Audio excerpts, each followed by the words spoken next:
Why rich people don't save money, they buy assets. Let me ask you something. If I told you the smart, responsible thing to do with your money, the thing your parents taught you, the thing every financial advisor on daytime TV tells you, is actually one of the main reasons you're not building wealth, would you believe me? Because here's the uncomfortable truth. Saving money doesn't make you rich. It never did. And the people who actually are rich, they're not sitting on piles of cash in a savings account feeling good about their interest rate. They're doing something completely different. And once you see it, you can't unsee it. The savings account myth picture this. You get your paycheck, rent comes out, groceries come out. Maybe a car payment, a Netflix subscription, a gym membership you keep meaning to cancel. And whatever's left over, if anything is left over, you do the responsible thing. You put it in savings. And look, that instinct isn't stupid. It feels safe. It feels like progress. Watching that number in your bank account slowly climb feels like you're winning at adulting. Here's the problem nobody explains to you. That money sitting in your savings account is quietly losing value every single day, even while the number stays the same or grows a tiny bit from interest. That's because of something called inflation. Prices go up every year, which means the same dollar buys you less and less over time. Your bank might be paying you 0.5%, maybe 1% if you're lucky with a high-yield account. But prices on everything from groceries to rent have been climbing 3, 4, sometimes 6% a year. Do that math for 10 years, and the money you worked so hard to save has actually lost real value. You didn't get ahead. You just watched your efforts slowly evaporate while feeling responsible the whole time. That's the trap. Saving money feels like building wealth. It's actually just slowing down how fast you lose it. So, what do rich people actually do differently? Here's the mental shift that changes everything. Rich people don't think in terms of dollars sitting still. They think in terms of assets working for them. An asset, in the simplest terms, is anything that puts money in your pocket without you having to trade your time for it. A rental property that pays you rent every month. Stock that pays you dividends. A small business that keeps running and generating profit whether you're actively there or not. Even something like a book, a course, or a piece of intellectual property that keeps earning long after you finished creating it. The wealthy don't ask, how much can I save this month? They ask, what can I buy this month that will pay me for years? That single question is the entire difference between building wealth and just surviving comfortably. Think about it like this.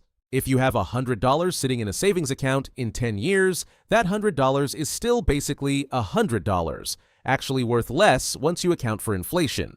But if you take that same $100 and put it into something that grows and pays you, say shares in a solid company, or even a small stake in real estate through something like a REIT, that $100 can turn into $200, $300, and along the way, it might even pay you cash just for owning it.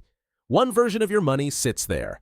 The other version goes to work every single day, even while you sleep, even while you're at your actual job doing something completely unrelated. Income versus wealth. The difference. Nobody explains. Here's where most people get confused, and it trips up even people with really good jobs. There's a massive difference between income and wealth, and mixing those two up is exactly why so many high earners still feel broke. Income is what you make. Wealth is what you keep and what keeps making more for you. You can have a doctor making $300,000 a year who is functionally broke, leased BMW, mortgage on a house that's way too big, credit cards maxed from vacations and private school tuition, and meanwhile, a mechanic making $60,000 a year who owns 2 rental properties and a stock portfolio can actually have more real wealth. Because one of them is trading time for a paycheck and immediately spending it. The other one is converting income into assets that keep paying, whether they show up to work tomorrow or not. This is why so many lottery winners and pro athletes go broke, even after making millions. They upgraded their spending to match their income instead of converting that income into things that generate more income. High income with zero assets is just a treadmill. A nice one, sure, with leather seats and cup holders, but a treadmill all the same. You're still running. You just get to run in a nicer outfit. Buying time and buying cash flow. Here's a phrase that's going to reframe how you look at every purchase from now on. Rich people don't just buy things. They buy time and they buy cash flow. Buying cash flow means putting money into something that sends money back to you on a regular basis. Rent checks, dividend payments, royalties, business profits. It's not about having a big number in an account. It's about building a system where money keeps arriving in your mailbox or your bank app, whether you personally work that day or not. Buying time means using money to get hours of your life back. hiring someone to do the stuff that isn't the highest use of your time so you can spend more hours building the next asset, or honestly, just spend more hours with your kids instead of scrubbing your own bathroom on a Saturday. Rich people are almost obsessive about this. They'll happily pay someone $40 to mow the lawn if it means they get 2 extra hours to work on something that could bring in $400. Or more importantly, 2 extra hours with people they actually love. Compare that to the way most of us are trained to think. We're taught to trade 40, 50, 60 hours a week directly for a paycheck, spend most of that paycheck on things that lose value the second you buy them, and repeat that cycle for 40 years. That's not a wealth-building strategy. That's a subscription plan, and you're the one paying it every single week for the rest of your working life. Assets versus things that just look like investments. This is the part where I need to save you from a very common, very expensive mistake. Not everything that feels like an investment is actually an asset. Take a car. A brand new car loses about 20% of its value the moment you drive it off the lot, and it keeps losing value every year after that. If you financed it, you're not just losing value, you're paying interest on top of a thing that's actively getting cheaper every single month. That's not an asset. That's what's called a depreciating liability wearing a nice paint job. Or take your primary home. Now, don't get me wrong, owning your home can absolutely be part of a smart financial life, and it does often grow in value over time. But your primary residence sitting there with you living in it is not generating you cash flow. It's not putting money in your pocket every month. It's actually costing you money every month. The mortgage, the property tax, the roof that needs replacing, the water heater that decides to die on a random Tuesday. Real assets pay you.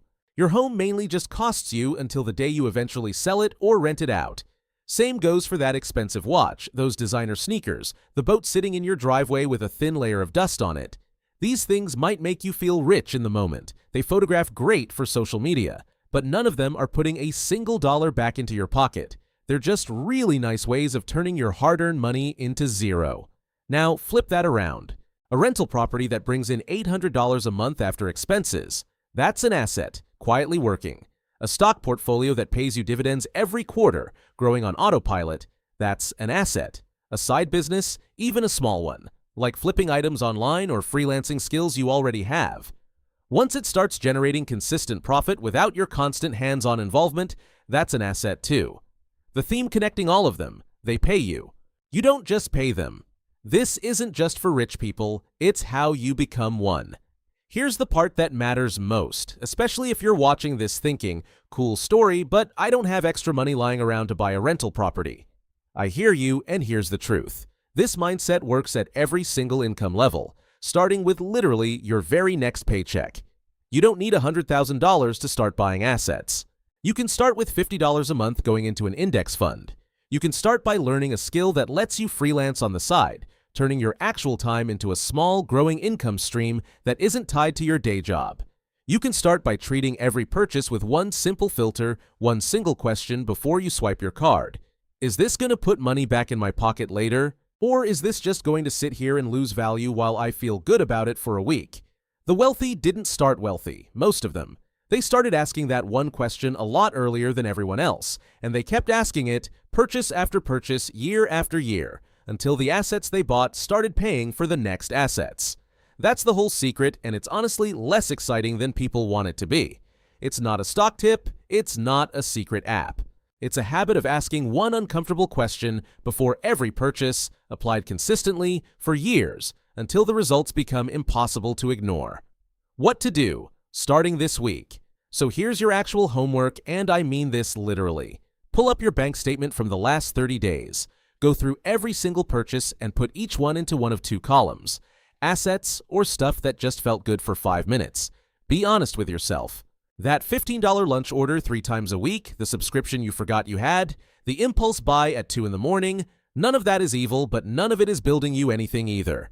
Then take just one thing from that list, even something small, and redirect it. That $30 a week you're spending on delivery fees, that's over $1,500 a year that could go into an index fund, or toward paying down debt so you free up cash flow, or toward learning a skill that pays you back for the rest of your career. You don't need to flip your entire life upside down overnight. You just need to start asking the question and start redirecting one purchase at a time. Because here's the real difference between people who stay stuck and people who build wealth. It was never about how much they made. It was about whether their money was sitting still or whether it was out there working every single day, whether they were watching or not. Drop a comment and tell me, what's one thing in your life right now that you thought was an investment but is actually just draining your money? I want to hear it, and honestly, calling it out is the first step to fixing it. And if this shifted the way you're thinking about your money even a little bit, make sure you're subscribed, because next time we're breaking down exactly how compound interest quietly turns small, boring habits into life-changing amounts of money, and why almost nobody starts early enough to see it happen.